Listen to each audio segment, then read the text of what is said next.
Économie canadienne pendant la Deuxième Guerre mondiale. L'Allemagne nazie a violé les accords de Munich, pendant lesquels elle avait juré ne plus envahir de pays suite au rattachement de l'Autriche et de la Tchécoslovaquie en 1938, et franchit la frontière de la Pologne le 1er septembre 1939. Le 3 septembre, la Grande-Bretagne et la France déclarent la guerre à l'Allemagne. Jusqu'au 10 mai 1940, c'est ce qu'on appelle la drôle de guerre. Aucun combat n'oppose les belligérants. L'Allemagne en profite pour compléter sa conquête de la Pologne. Depuis 1931, le Canada n'est plus un dominion, mais bien une nation souveraine par le statut de Westminster. Cette décision est rendue après la victoire alliée sur l'Allemagne à la fin de la Première Guerre mondiale en 1918. C'est donc de sa propre volonté que le Canada déclare à son tour la guerre à l'Allemagne le 10 septembre 1939. Comme la guerre se déroule en Europe, en Asie et en Afrique, le Canada est épargné la destruction occasionnée par les bombardements et les combats. C'est pour cette raison que le rôle du Canada, en plus d'envoyer des troupes, a été de fournir des aliments et du matériel militaire aux armées de la Grande-Bretagne et des Alliés. La production industrielle a encore une fois été orientée en fonction des besoins de l'armée, comme ce fut le cas pendant la Première Guerre mondiale.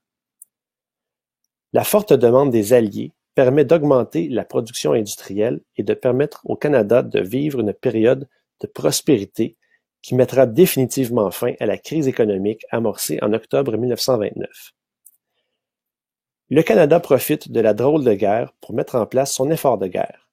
Quand les combats débutent en Europe de l'Ouest en 1940, le gouvernement fédéral met une loi en application qui l'autorise à prendre le contrôle de certains secteurs de l'industrie. C'est ainsi, par exemple, qu'est mis sur pied le ministère des Munitions et de l'Approvisionnement. Pour financer son effort de guerre, le gouvernement du Canada crée les obligations de la victoire. Par ce moyen, le gouvernement encourage l'épargne des citoyens qui, en retour, permettent au gouvernement de mener la guerre à l'Allemagne. Les obligations sont très populaires et le Canada, même s'il s'endette, peut poursuivre son effort de guerre. Point positif, la dette du Canada a été contractée auprès des Canadiens. Elle coûtera moins cher à rembourser que si elle l'avait été auprès des pays étrangers, puisqu'on n'aura pas à tenir compte de la conversion d'une devise à l'autre ni du taux d'intérêt. La Deuxième Guerre mondiale entraîne une croissance dans tous les secteurs d'activité. Au Québec, par exemple, les bénéfices de la guerre se font sentir dans le textile, l'alimentation, le fer et l'acier, de même que dans l'extraction et la transformation des ressources minérales. Autre preuve des bienfaits de la guerre sur l'économie canadienne, le taux de chômage diminue et le niveau de vie des Canadiens augmente. Cette prospérité ne va pas s'arrêter avec la fin de la guerre, heureusement.